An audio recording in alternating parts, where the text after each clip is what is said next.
Next up from Deaf Crocodile is The Savage Hunt of King Stakh. This was an experience of a film from 1979. This is set in the end of the 19th century.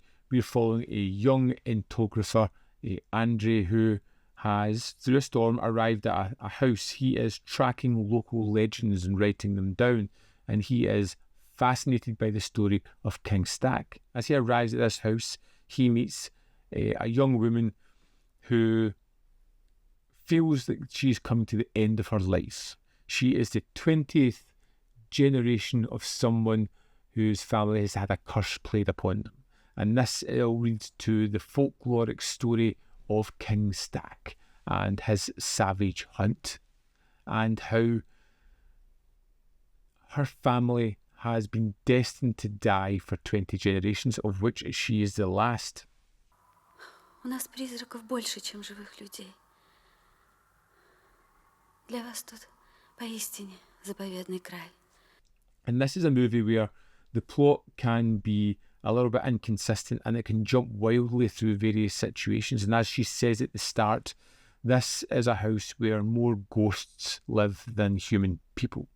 You're never quite sure who's alive, who's a ghost, who is what. It's interesting in that facet. But everything that's great about King Stakh is the atmosphere that this builds. Now, it's not an out-and-out horror, but this creates an absolutely beautiful atmosphere all the way through it. It is haunting, it is shocking, it creates these kind of ghostly images that sear into your brain. And that's what I loved about this, is we kind of follow Andrej as he learns more about this story, more about King Stakh, why he is on this savage hunt, what happened to him, the atrocities. He starts to see it come to life almost in front of him.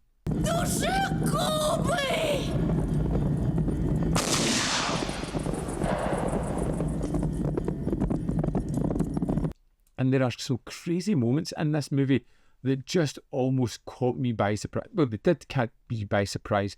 There's one moment where he meets a diminutive spirit, I think, because this film kind of almost puts you in a hypnotic state at certain points, and then in a complete detour they go and have like a little sledging time, a little sledging down some snow-filled hills and a little frolic, some fun and games.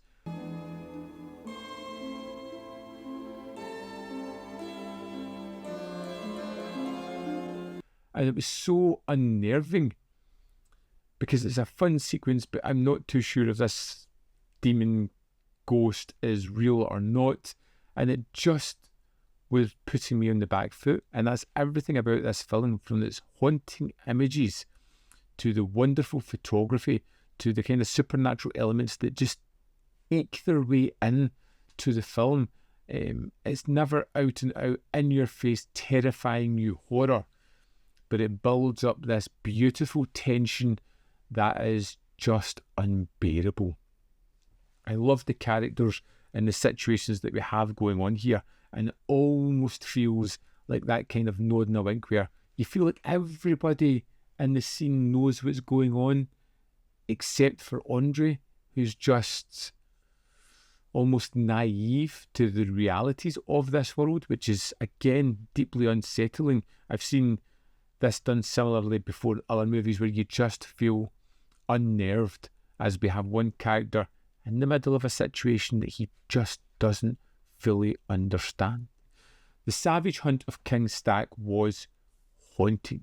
It was brilliant. It is a gothic horror story that very much feels like folk horror at the same time. It gets under the skin and it is deeply unnerving, and I loved that. The imagery is fantastic, it's beautiful, the score is terrific in this one as well. The performances are just off-kilter enough to put me in the back foot, and I just had a great time with this. Like I said, hypnotic, puts you under a spell and will not let go of you for its runtime. Here we are in the disc for The Savage Hunt of King Stakh. Let's go to the extras.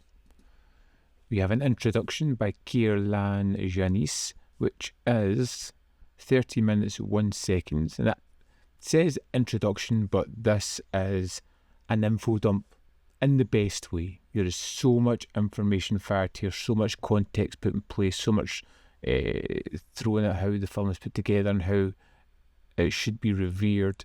It was just wonderful listening to this informative introduction.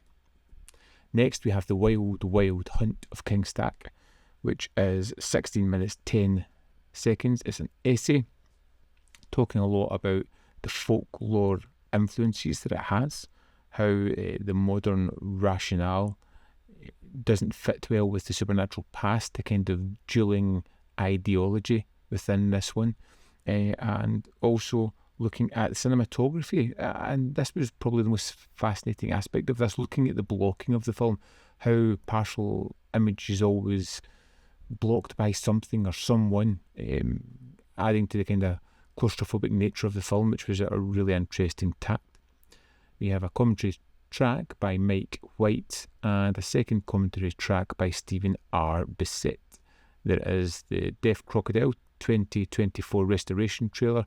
Also included in this disc is a 60-page booklet with an essay by Walter Shaw, talking a lot about the impact of the film, the making of it, how it's one of the rare Russian horror films. There is a second essay in this one as well by Peter Rolberg, who talks a lot about the director and his history. That's the extras for The Savage Hunt of King Stakh.